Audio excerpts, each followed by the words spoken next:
তাহলে আমরা শ্বসন আর সালোক সংশ্লেষণের মধ্যে একটা সম্পর্ক রেডি করি। ফার্স্ট অফ অল আমরা সালোক সংশ্লেষণ বলতে কি বুঝতেছিলাম? সালোক সংশ্লেষণ হচ্ছে উদ্ভিদের খাবার তৈরি করার প্রসেস।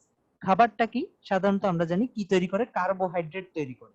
কার্বোহাইড্রেট কার্বোহাইড্রেট মানে হচ্ছে তোমার হাইড্রেট অফ কার্বন, অর্থাৎ CH2O, হাইড্রেট অফ কার্বন। এখন তুমি এটার সঙ্গে যদি 6 গুণ করো তাহলে আমরা দেখতেছি হচ্ছে C6H12O6, এবং এটাকেই বলা হচ্ছে কার্বোহাইড্রেট।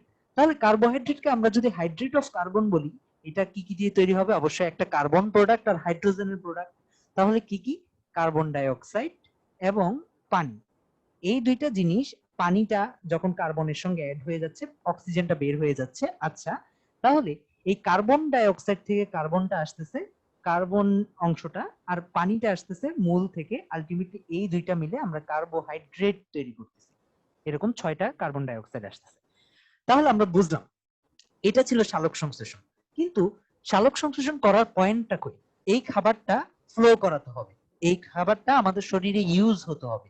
এই খাবারটা ইউজ হয়ে যেই প্রসেসে ইউজ হয় ওটাকে বলা হচ্ছে শ্বসন, এবং শ্বসনটা হচ্ছে এক্সাক্ট অপোজিট সালোক সংশ্লেষণের।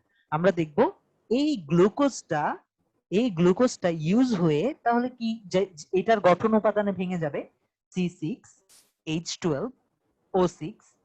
এটার গঠন উপাদানগুলো কি ছিল? কার্বন ডাই অক্সাইড এবং পানিতে ভেঙে যাবে, এবং ভেঙে যাওয়ার জন্য এটাকে বলা হয় খাবারকে পুরানোর মাধ্যমে। এবং পুরানো বলতে আমরা বুঝি অক্সিজেন অ্যাড করা। তাহলে অক্সিজেন অ্যাড করার মাধ্যমে এই গ্লুকোজের সঙ্গে আমরা এটাকে আবার গঠন উপাদানে ভেঙে ফেলতেছি, কার্বন ডাই অক্সাইড এবং পানি উৎপন্ন করতেছি, এবং এর মাধ্যমে প্রচুর পরিমাণে এনার্জি তৈরি হচ্ছে। এই প্রসেসটাকে বলা হচ্ছে শ্বসন। হ্যাঁ, এখন তোমার মনে প্রশ্ন আসতে পারে যে শ্বসন বলতে তো আমরা যে নিঃশ্বাসটা নেই, ফিসফাস করে যে নিঃশ্বাসটা নেই, ঘুমের সময় অক্সিজেন ঢুকাচ্ছি, কার্বন ডাই অক্সাইড বের করতেছি, ওটাকে আমরা বুঝি। তাহলে এখানে শ্বসন আবার নতুন ভাবে একটা সংজ্ঞা দেওয়া হচ্ছে কেন, যে গ্লুকোজ টুকোজ এত কাহিনী? এটা আসল অর্থে শ্বসন হচ্ছে এটাকে বলা হয় সেলুলার শ্বসন। সেলুলার শ্বসন বলতে কি, সেলের ভিতর যে গ্লুকোজটা ছিল ওটাকে ভেঙে এনার্জি তৈরি করা, ওটাকে ভেঙে এনার্জি এটিপি তৈরি করা, এটাই হচ্ছে শ্বসন। এই শ্বসনের জন্য কি লাগে? ভাঙতে হলে অক্সিজেন লাগে। এই অক্সিজেনটা, তাহলে তোমার সেলের ভিতর তো অক্সিজেন জমা নাই, এই অক্সিজেনটা এই সেলুলার শ্বসনটা হওয়ার জন্য বাইরে থেকে অক্সিজেনটা নেওয়া হয়। ওটা হচ্ছে গিয়ে সুপারফিশিয়াল শ্বসন। ওটাও এক ধরনের শ্বসন, যেটা খালি চোখে দেখা যায়। কিন্তু মূলত এই অক্সিজেনটা গ্রহণ করার মূল উদ্দেশ্য হলো আমাদের যে গ্লুকোজটা আছে ওটাকে ভাঙা, ওটাকে পোড়ানো, ওটাকে পুরাই এনার্জি তৈরি করা, এটিপি তৈরি করা। তাহলে বোঝা গেছে এটাই আসল অর্থ শ্বসন, যদিও আমরা আপাত দৃষ্টিতে মনে করি অক্সিজেন গ্রহণ করা, কার্বন ডাই অক্সাইড ছাড়া, এই দুইটাই হচ্ছে শ্বসন।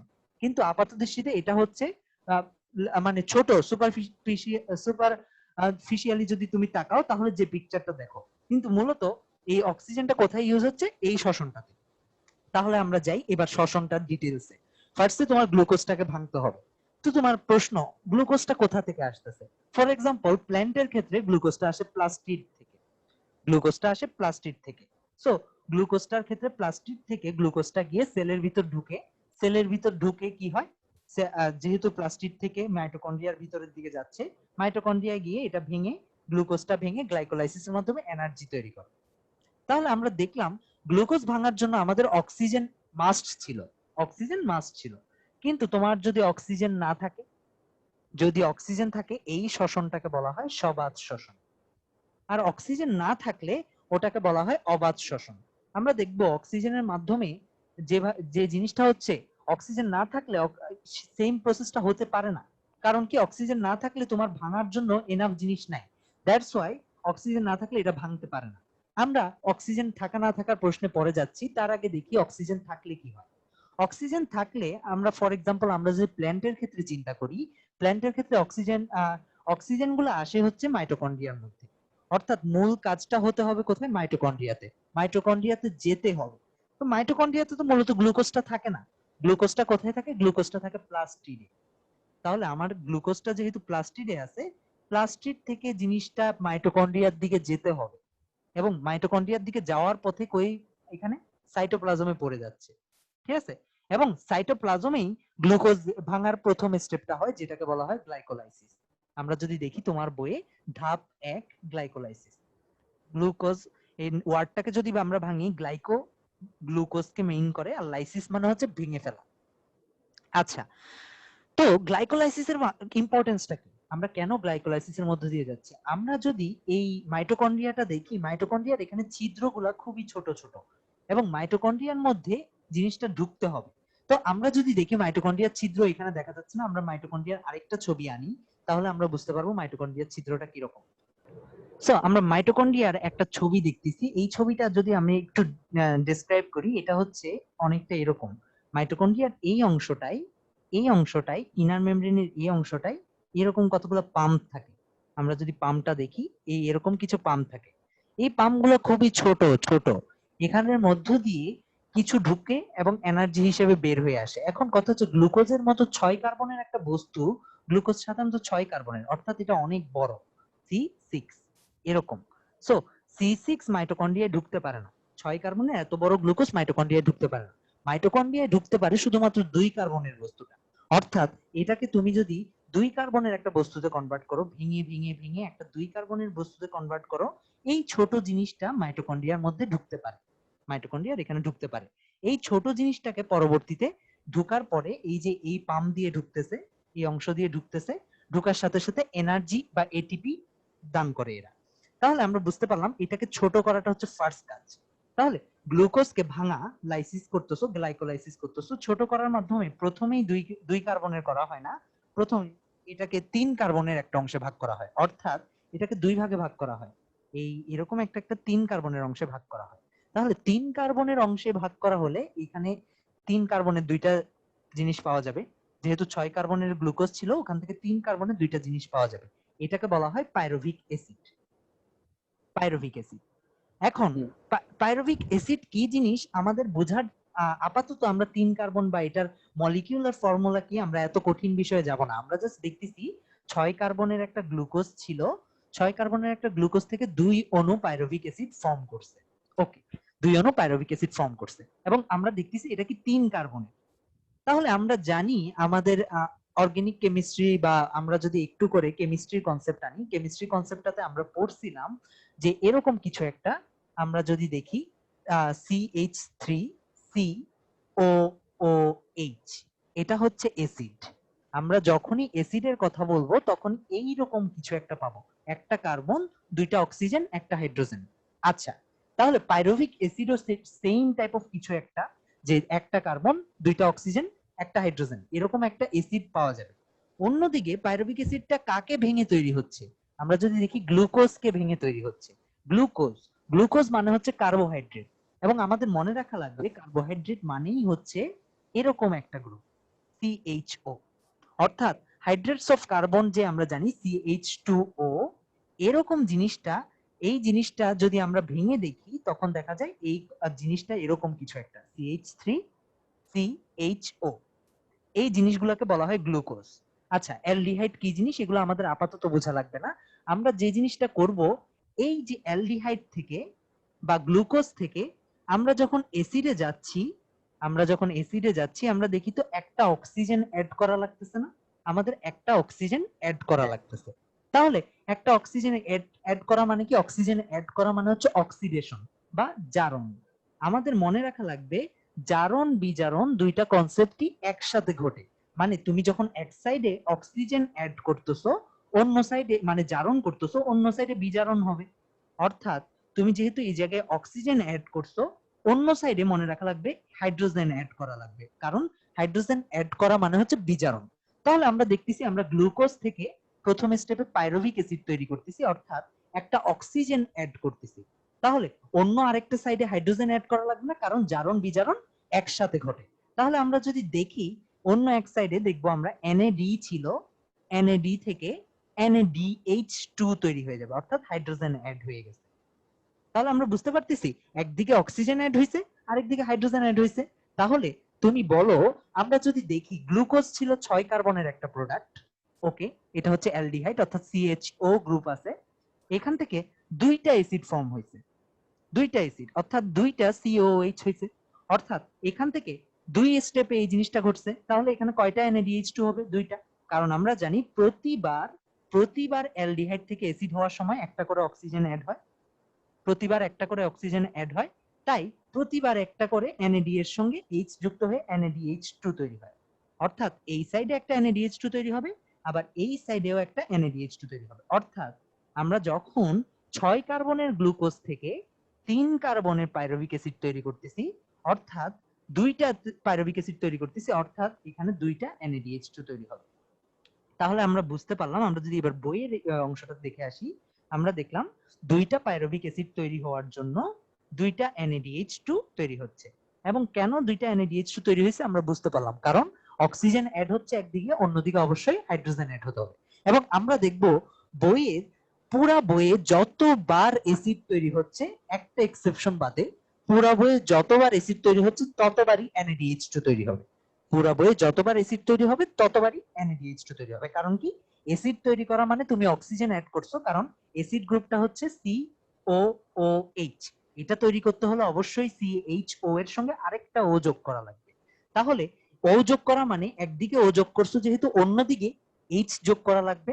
এজন্য তুমি যতবারই অ্যাসিড তৈরি করবা মনে রাখবা ততবারই NADH2 তৈরি হবে।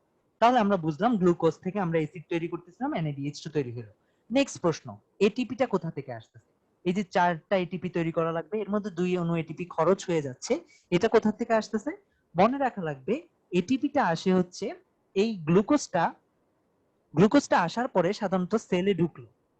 আমরা যদি দেখি সেলে ঢুকলো, সেলে ঢোকার পরে গ্লুকোজটা সাধারণত সেলে ঢোকার কথা না গ্লুকোজটা, কিন্তু বাই সামহাও ঢুকলো। ঢোকার পরে সেলের থেকে তো বের হয়ে যাওয়ার কথা, ঠিক না? সেল থেকে বের হয়ে যাওয়ার কথা গ্লুকোজটা, কিন্তু এটা তো বের হচ্ছে না। বের হচ্ছে না কেন? কারণ হচ্ছে গ্লুকোজের সঙ্গে একটা ফসফেট অ্যাড করে দেওয়া হয়। ফসফেটটা বড় অণু করে ফেলছে, এটাকে আর বের হতে দেয় না।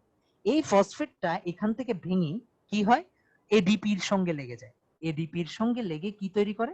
ফসফেটটা এটিপি তৈরি করে। তাহলে আমরা বুঝতে পারতেছি এটিপি কোথা থেকে আসতেছে।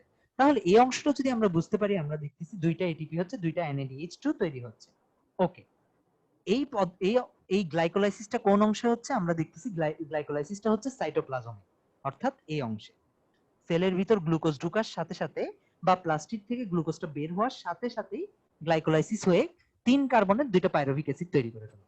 নেক্সট স্টেপ, আমরা জানি মাইটোকন্ড্রিয়ায় 2 কার্বনের উপর ঢুকতে পারে না। আমরা এখন 3 কার্বন করছি, অর্থাৎ আমরা যদি দেখি এটাকে ভেঙে আমরা 3 কার্বনের একটা কম্পাউন্ড করছি, কিন্তু এটাকে আরো ছোট করা লাগবে না? হ্যাঁ, আরো ছোট করে 2 কার্বন করা লাগবে। অর্থাৎ আমরা 3 কার্বনের দুইটা পাইলাম। ওকে, 3 কার্বনের দুইটা জিনিস পাইলাম, একটা বড় 6 কার্বনকে ভেঙে, একটা বড় 6 কার্বনকে ভেঙে আমরা 3 কার্বনের দুইটা পাইরুভিক অ্যাসিড পাইলাম। 6 কার্বনের কি ছিল? গ্লুকোজ ছিল। এখন এটাকে আরো ভেঙে 2 কার্বন করা লাগবে। 2 কার্বনের অ্যাসিডটাকে বলা হচ্ছে কি? Acetic acid. এবং এসিটিক অ্যাসিডের অন্য নাম হচ্ছে ইথানোয়িক অ্যাসিড।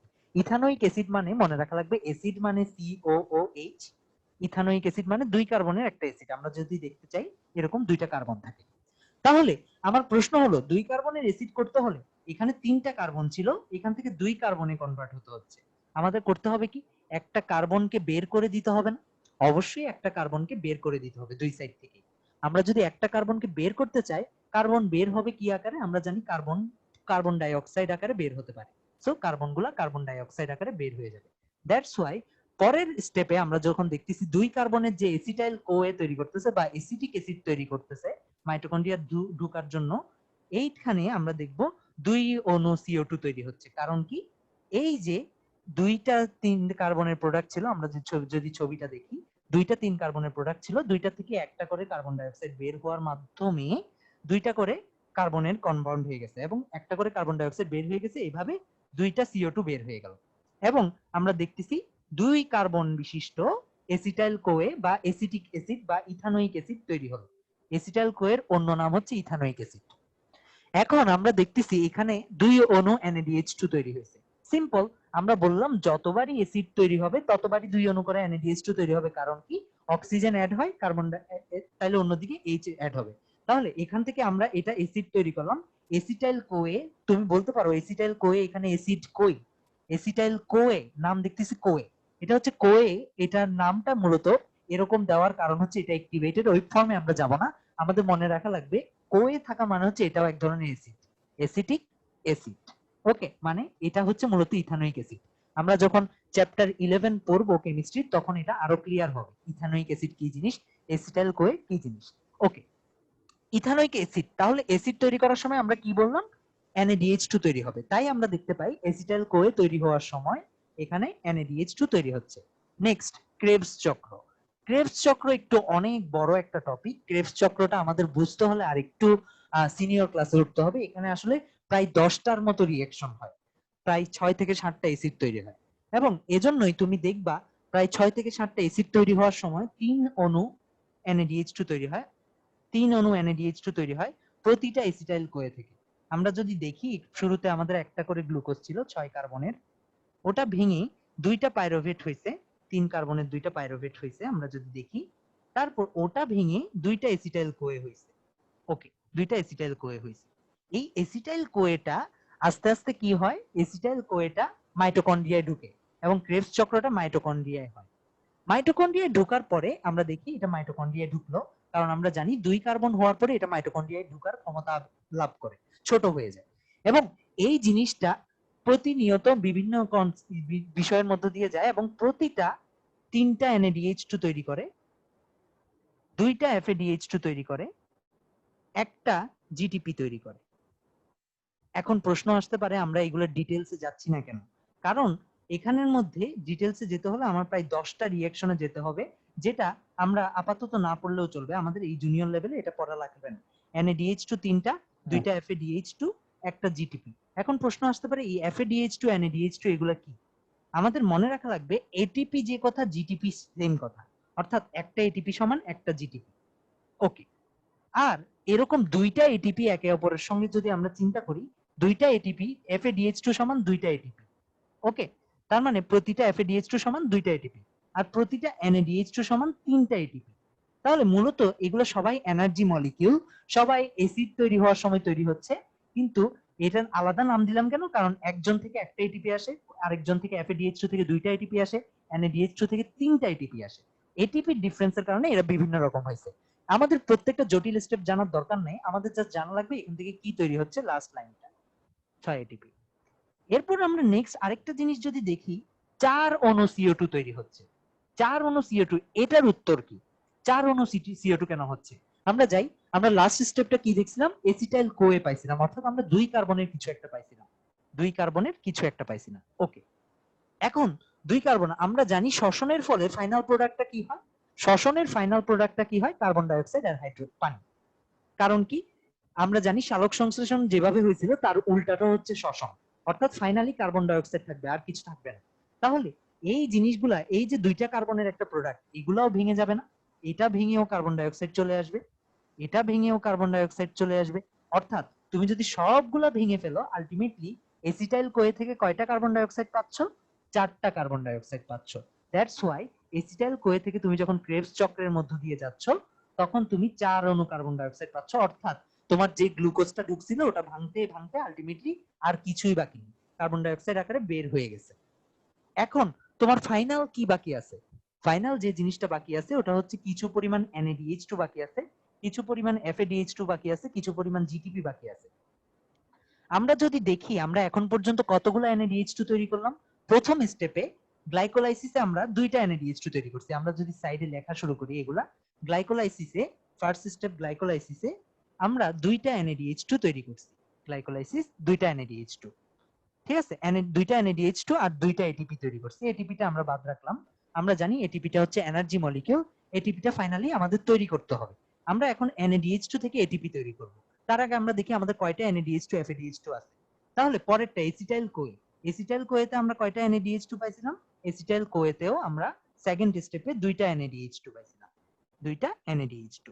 ওকে, 2টা NaDH2 এর সাথে আর কিছু পাইছিলাম আমরা দেখে আসি, না আমরা আর কিছু পাইনি। কার্বন ডাই অক্সাইড আমরা হিসাব করব না, কারণ আমাদের কার্বন ডাই অক্সাইডটা এনার্জি দেয় না, সো কার্বন ডাই অক্সাইড বের হয়ে গেল, এটা নিয়ে আমাদের টেনশন নাই। এবার আমরা ক্রেবস চক্রতে দেখি, তো ক্রেবস চক্রে আমরা দেখলাম কি, টোটাল আমাদের যদি দেখি আমাদের টোটাল ক্রেবস চক্র থেকে কয়টা আসতেছিল, 3টা 6টা NaDH2, 4টা FADH2, 2টা GTP আসতেছিল। তাহলে আমরা যদি দেখি ক্রেবস চক্র অর্থাৎ মাইটোকন্ড্রিয়াতে ঢোকার পরে যে রিঅ্যাকশনটা হয় ওটাকে বলা হচ্ছে ক্রেবস সাইকেল। ক্রেবস সাইকেল থেকে আমরা দেখতেছিলাম 6টা NaDH2, কিভাবে আসছে আমরা যদিও ওয়েটা দেখি না, কারণ এটা হায়ার স্টাডিজ এর ব্যাপার, এটা আমাদের দেখা লাগবে না। 4টা FADH2, ওকে, আর 2টা GTP আসছে, ওকে। এবার আমরা যদি দেখি টোটাল এনার্জিটা হিসাব করে নিই, তাহলে আমরা কি পাই? আমরা 2টা NADH2 সমান আমরা কি বলছিলাম 3টা করে এটিপি, অর্থাৎ 2 × 3 এটিপি, ওকে। আর 2টা এটিপি নিচে আছে, 2টা এটিপি। টোটাল গ্লাইকোলাইসিস থেকে কতটা এনার্জি আসতেছে? টোটাল গ্লাইকোলাইসিস থেকে 8টা এটিপি আসতেছে, ওকে। নেক্সট, এসিটাইল কোয়েতে 2টা NADH2, 2টা NADH2 সমান কত? 2 × 3 এটিপি, অর্থাৎ 6 এটিপি। তাহলে এখন পর্যন্ত আমরা 14 এটিপি পেলাম। এরপর ক্রেবস সাইকেলে ঢোকার পরে কি হচ্ছে আমরা দেখতো 6 × 3, কারণ কি একটা NADH2 সমান 3টা এটিপি, অর্থাৎ টোটাল 18টা এটিপি। এরপর FADH2 থেকে কয়টা? FADH2 প্রতিটা সমান আমরা কি বলছিলাম 2টা করে এটিপি। আমরা যদি দেখি এখানে প্রতি FADH2 সমান 2টা এটিপি, অর্থাৎ এখানে তুমি যদি 2 গুণ করো 4 × 2 8 এটিপি পাচ্ছ, ওকে। আর জিটিপি 1 জিটিপি সমান 1 এটিপি, তাহলে 2 সমান 2 × 1 এটিপি, অর্থাৎ 2 এটিপি। তাহলে আমরা টোটাল কতটা পাচ্ছি? এখানে টোটাল পাচ্ছি 28 এটিপি, ওকে। আর 18 8 26, 26 আর 2 28, 28 এটিপি পাচ্ছি। তাহলে আমরা টোটাল যদি চেক করি, টোটাল আমরা পাচ্ছি 28 6 36, 36 আর 8 44 এটিপি, অর্থাৎ 28 34 42 এটিপি পাচ্ছি। এখানে আমাদের 4 এটিপি খরচ হয়ে যায়, ফাইনালি 38 এটিপি বাকি থাকে। তাহলে আমরা টোটাল এনার্জি কত পাইলাম? 38 এটিপি। কিভাবে পাইলাম? প্রতিটা স্টেপ ওয়াইজ আমরা কাউন্ট করে দেখলাম। 4 এটিপি কোথায় খরচ হচ্ছে? তুমি যদি দেখো এখানে এটিপি খরচের কথা বলতেছে, এখানে 2 এটিপি খরচ হয়, বিভিন্ন জায়গায় 2 এটিপি করে খরচ হওয়ার কথা বলতেছে। আচ্ছা, লাস্ট এই এতটুকু পর্যন্ত এনার্জি গুলো তৈরি হলো। আমরা যে এই স্টেপ গুলো দেখলাম, এখানে একটা NADH2 থেকে 3টা করে এটিপি তৈরি হচ্ছে, FADH2 থেকে 2টা করে এটিপি তৈরি হচ্ছে, এগুলো কোথায় হয়? এগুলো যে অংশে হয় এটাকে বলা হয় ইলেকট্রন প্রবাহ তন্ত্র। এবং এই ইলেকট্রন প্রবাহ তন্ত্রতেই NADH2 FADH2 এগুলা আলটিমেট যে এনার্জি কম্পাউন্ডটা এটিপি তে তৈরি হয়, এবং পরবর্তীতে এই এটিপিটা এনার্জি আকারে বের হয়ে যায়। আচ্ছা, আমরা বুঝলাম 38 এটিপি কিভাবে আসলো। আমাদের এখন বুঝতে হবে এখানে 38 এটিপি কিভাবে আসলো আমরা বুঝলাম। আমাদের দেখতে হবে কয়টা কার্বন ডাই অক্সাইড তৈরি হচ্ছে। প্রথমে আমরা যদি দেখি এখানে 2 অণু কার্বন ডাই অক্সাইড তৈরি হচ্ছে, ওকে। এসিটাইল কোয়েতে 2 অণু কার্বন ডাই অক্সাইড তৈরি হচ্ছে। কেন কেন গ্লাইকোলাইসিসে এটিপি কার্বন ডাই অক্সাইড তৈরি হচ্ছে না? কারণ গ্লাইকোলাইসিস থেকে যখন পাইরুভিক অ্যাসিড তৈরি হচ্ছে, এখানে কার্বন সংখ্যা কমতেছে না, 6টা থেকে 3টা। দেখো তো আলটিমেটলি 6টা কার্বনই রয়ে গেছে, কিন্তু এসিটাইল কোয়েতে গিয়ে 2টা হয়ে গেছে, একটা কার্বন কমে গেছে, এখানেও একটা কার্বন কমে গেছে, এজন্য 2টা কার্বন ডাই অক্সাইড বের হয়ে আসছে এসিটাইল কোয়ে প্রসেসে। ক্রেবস চক্রতে আমরা দেখি 4 অণু এটিপি। এই যে 2টা কার্বন ডাই অক্সাইড ছিল, এরাও ভেঙে গিয়ে আলটিমেটলি 4টা কার্বন ডাই অক্সাইড বের করে দিছে। তাহলে আমরা টোটাল কয়টা কার্বন ডাই অক্সাইড বের হয়ে যেতে দেখতেছি? 6টা। দ্যাটস হোয়াই তুমি দেখবা ফাইনালি বলতেছে 6 অণু কার্বন ডাই অক্সাইড বের হয়ে যায়। তাহলে আমরা বুঝতে পারলাম NADH কিভাবে তৈরি হয়, FADH2 কিভাবে তৈরি হয়, এটিপি কিভাবে তৈরি হয়, কিভাবে 38 এটিপি পাচ্ছি, কিভাবে 6 অণু এটিপি তৈরি হচ্ছে। এই বিষয়গুলো আমরা বুঝতে পারলাম।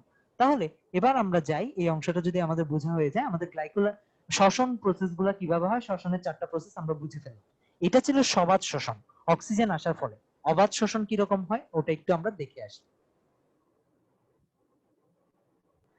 তাহলে আমরা দেখলাম যে আমরা যদি বইয়ে তাকাই সেম কথাটাই বলতেছে, সবাত শ্বসনে যেরকম সালোক সংশ্লেষণ, এই অংশটা যদি আমরা এইভাবে মুভ করাই এটাকে বলা হবে সালোক সংশ্লেষণ। আর যখন উল্টা গ্লুকোজটা বডি থেকে ভাঙতেছে তখন এটাকে বলা হচ্ছে শ্বসন। এক্স্যাক্টলি 6টা কার্বন ডাই অক্সাইড, এক্স্যাক্টলি 6টা পানি তৈরি হচ্ছে। কার্বন ডাই অক্সাইড এবং এনার্জি কিভাবে তৈরি হচ্ছে এটা আমরা দেখছি। 38 এটিপি, এক এটিপি সমান, এটা এটিপির কি কিলো ক্যালোরিতে কনভার্ট করছে মূলত। 38টা এটিপি কিভাবে তৈরি হচ্ছে আমরা এটা ইন ডিটেইলস দেখলাম। কিভাবে NADH2 তৈরি হচ্ছে, কিভাবে NADH2 থেকে এটিপি তৈরি হচ্ছে, কিভাবে 6টা CO2 তৈরি হচ্ছে, এগুলো আমরা দেখলাম। এবং আমরা যদি পুরো জিনিসটা বইয়ের চার্ট আকারে দেখি, তাহলে বইয়ের চার্টটাও সেম কথাটাই বলতেছে। গ্লাইকোলাইসিসের মাধ্যমে 2 এটিপি, 4টা এটিপি, 2টা NADH2। কিভাবে 2টা NADH2? আমরা বলছি গ্লুকোজ থেকে অ্যাসিড তৈরি হওয়ার জন্য একটা অক্সিজেন অ্যাড করতে হয়, তাই অন্য সাইডে হাইড্রোজেন অ্যাড করে দেওয়া হয়, NAD থেকে NADH2 হয়ে যায়। পাইরুভিক অ্যাসিড থেকে অ্যাসিটাইল কোয়ে অর্থাৎ অ্যাসিটিক অ্যাসিড তৈরি করার জন্য আরো 2টা NADH2 তৈরি হয়। কারণ কি? অ্যাসিড তৈরি করতে এক সাইডে অক্সিজেন যুক্ত হয়, আরেক সাইডে হাইড্রোজেন যুক্ত হয়। তারপর ক্রেবস চক্র, আমি এটা মনে রাখতে বলছি, এটা মুখস্থ করতে বলছি, কেন না এটা বোঝার ওয়ে নেই। সো দ্যাটস ওয়াই আমরা বুঝলাম যে ক্রেবস চক্র তৈরি হলো, আলটিমেটলি ইয়া তৈরি হলো, ওকে। তারপর আমরা দেখলাম এখান থেকে এনার্জি কিভাবে আসতেছে। দুইটা NADH2, এখানে 4টার থেকে দুইটা ATP ইউজ হয়ে যাচ্ছে, 2 ATP, দুইটা NADH2 সমান হচ্ছে 6 ATP, টোটাল 8 ATP। এখানে 4টা NADH2 সমান আমরা দেখছি 4 3 4 12 ATP, টোটাল 20 ATP। আর এখানে 3 2 6, 6 থেকে 18 আসতেছে, দুইটা FADH2 সমান 4 ATP, দুইটা GTP সমান 2 ATP, আলটিমেটলি 6 24, 24 12 36, 36 48, এভাবে আমরা পাইছিলাম বিষয়টা। আচ্ছা, এখন আমরা দেখব কিভাবে আমরা অবাধ শ্বসনটা পাচ্ছি। অবাধ শ্বসনটা কি? অবাধ শ্বসনটা যদি দেখি, অবাধ শ্বসনে প্রথমে কি বলতেছে, গ্লুকোজের অসম্পূর্ণ জারণ। মনে রাখা লাগবে, অবাধ শ্বসনের ক্ষেত্রে মাইটোকন্ড্রিয়ায় অক্সিজেন থাকে না। অর্থাৎ মাইটোকন্ড্রিয়াতে ঢোকার জন্য যে স্টেপটা, তোমার যদি মাইটোকন্ড্রিয়াই না থাকে, অবাধ শ্বসন কাদের ক্ষেত্রে হবে? যাদের মাইটোকন্ড্রিয়াই নেই। আমরা যদি একটু চিন্তা করি, মাইটোকন্ড্রিয়া কাদের থাকে না? ব্যাকটেরিয়া, প্রোক্যারিওটদের থাকে না। কারণ আমরা জানি, আমরা ফার্স্ট চ্যাপ্টারে পড়ছিলাম, ব্যাকটেরিয়া সাধারণত এই যে প্রচুর এনার্জি লাগে এই যে মাইটোকন্ড্রিয়া তৈরি করার জন্য, এটা যদি একটা সেল হয়, সেলের থেকে এই কভারিংটা নিয়ে আলটিমেটলি কভারটা তৈরি করা লাগে। তাহলে এই মাইটোকন্ড্রিয়াটা যে হবে, বা এটা কিন্তু পসিবল না ব্যাকটেরিয়ার ক্ষেত্রে। দ্যাটস ওয়াই ব্যাকটেরিয়ার ক্ষেত্রে বা প্রোক্যারিওটের ক্ষেত্রে কোনো মাইটোকন্ড্রিয়া থাকে না। যদি মাইটোকন্ড্রিয়া না থাকে, এখানের মধ্যে কোনো অক্সিজেন থাকে না। তাহলে মাইটোকন্ড্রিয়াই যদি না থাকে, মাইটোকন্ড্রিয়ার জন্য যে আমরা ফার্স্ট কাজটা যেটা করতেছিলাম, কার্বনের 6 কার্বনের গ্লুকোজকে ভেঙে 2 কার্বনের প্রোডাক্টে কনভার্ট করতেছিলাম, এটা কি এখন আর দরকার আছে? না, এটা এখন আর দরকার নেই। তাহলে আমরা কি করতেছি?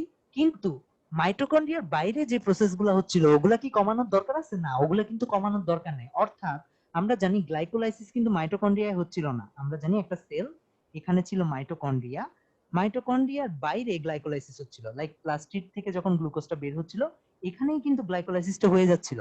তাইলে মাইটোকন্ড্রিয়া ঢোকার আগে যদি গ্লাইকোলাইসিস হয়, আমরা দেখব সবাত শোষণ বা অবাধ শোষণ দুইটাতেই গ্লাইকোলাইসিস কমন। আমরা দেখতেছি সবাত শোষণে যে গ্লাইকোলাইসিসটা হতো, অবাধ শ্বসনও এক্সাক্ট সেম গ্লাইকোলাইসিসটা হবে। তাহলে এক্স্যাক্টলি পাইরুভিক অ্যাসিড তৈরি হবে, এক্স্যাক্টলি NADH2 তৈরি হবে। তাহলে আমাদের গ্লাইকোলাইসিস প্রসেসটা দুইজনের জন্যই কমন। কেন কমন? কারণ এটা মাইটোকন্ড্রিয়ার উপর ডিপেন্ডেন্ট না। মাইটোকন্ড্রিয়ার উপর ডিপেন্ডেন্ট স্টেপগুলো এখানে আর হবে না। অর্থাৎ এসিটাইল কোয়ে ফর্মেশন হবে না। কারণ কি?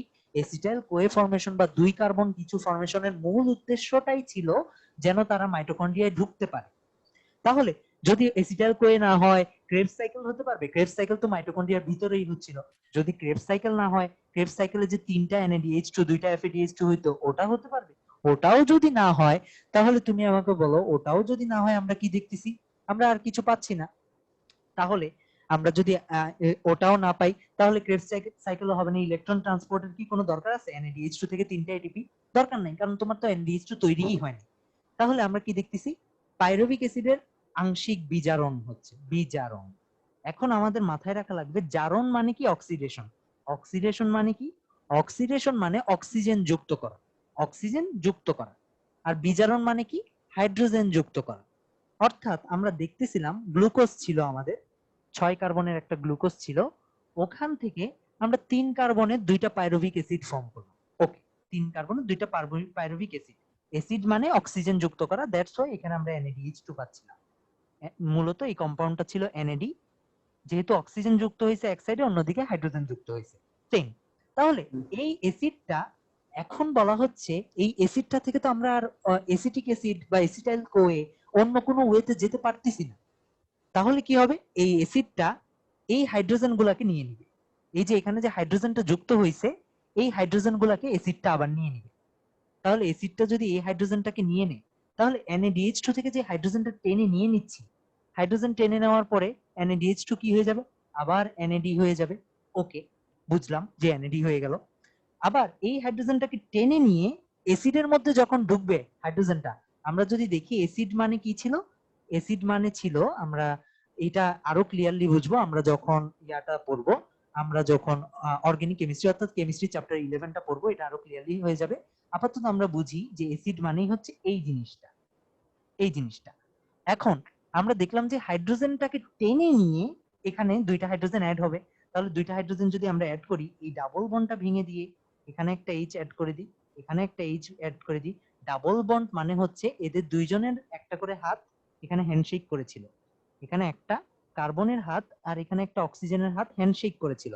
যখন তুমি এই হাতটা ভেঙে দিছো, ডাবল বন্ডের হাতটা ভেঙে দিছো, তখন এই হাতটা অক্সিজেনের একটা হাত যেহেতু ভেঙে দিছো, তাই অক্সিজেন থেকে একটা হাত বের হইছে, কার্বন থেকে একটা হাত বের হইছে, এবং তুমি এখান থেকে যে দুইটা এইচ নিয়ে নিছিলা, এই দুইটা এইচ এখানে অ্যাড হয়ে গেছে।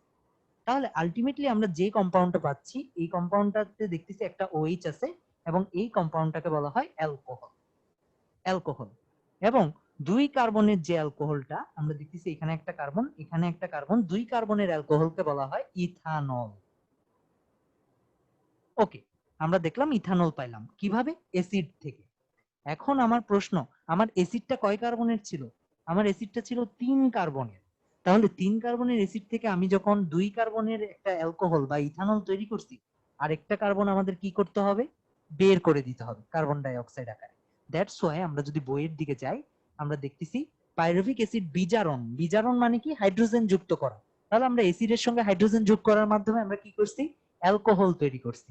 আমরা বারবার বলতেছি, কেমিস্ট্রি চ্যাপ্টার 11 পড়ার পরে এই বিষয়গুলো মাথায় আসবে। CH3 C double bond O H OH acid থেকে কেন হাইড্রোজেন যুক্ত করার ফলে যে জিনিসটা তৈরি হয়েছে ROH, এটাকে অ্যালকোহল বলতেছি। এগুলা কেমিস্ট্রি চ্যাপ্টার 11 পড়ার পরে সব ক্লিয়ার হয়ে যাবে। আপাতত আমরা বুঝি যে অ্যাসিড থেকে আমরা ইথাইল অ্যালকোহল পাইলাম H যোগ করার ফলে। আর একটা কার্বন ডাই অক্সাইড কোথা থেকে আসতেছে? এই যে 3 কার্বন পাইরুভিক অ্যাসিড ছিল, ইথাইল অ্যালকোহল অর্থাৎ ইথানল 2 কার্বনের কম্পাউন্ড। দ্যাটস ওয়াই এখানে একটা কার্বন ডাই অক্সাইড বের হয়ে যাচ্ছে। ওকে, এখন আমরা দেখলাম NAD তৈরি হচ্ছে। NAD কেন তৈরি হচ্ছে? কারণ যে NADH2 তৈরি হয়েছিল, যে NADH2 টা তৈরি হয়েছিল, ওই NADH2 থেকে তুমি আবার H টা নিয়ে নিচ্ছ। দ্যাটস ওয়াই সে আবার কি তৈরি করতেছে? NAD তৈরি করতেছে। তাহলে আমরা বুঝলাম কেন এখানে NAD তৈরি হচ্ছে। ইন জেনারেল আমরা জানতাম যে এখানের মধ্যে NAD, তা NADH2 থেকে NAD কখনো আমরা তৈরি হতে দেখিনি, এই প্রথম দেখলাম। তাহলে আমরা দেখলাম এই জন্য এই প্রসেসটাকে বলা হচ্ছে পাইরুভিক অ্যাসিডের বিজারণ। অর্থাৎ পাইরুভিক অ্যাসিড যেটা তৈরি হয়েছিল ওটার সঙ্গে আমরা H যুক্ত করে বিজারণ করার মাধ্যমে অবাধ শোষণ করতেছি। অবাধ শোষণ কেন? কারণ এখানে কোনো মাইটোকন্ড্রিয়া নাই। এটাই হচ্ছে অবাধ শোষণ। অবাধ শোষণ আর সবাধ শোষণ যদি বুঝতে পারি, আমাদের শ্বসন টপিকটা শেষ। আমাদের এখন জাস্ট প্রভাবক পড়া লাগবে। শ্বসনের প্রভাবক গুলা কি? আমরা প্রভাবকে চলে যাই।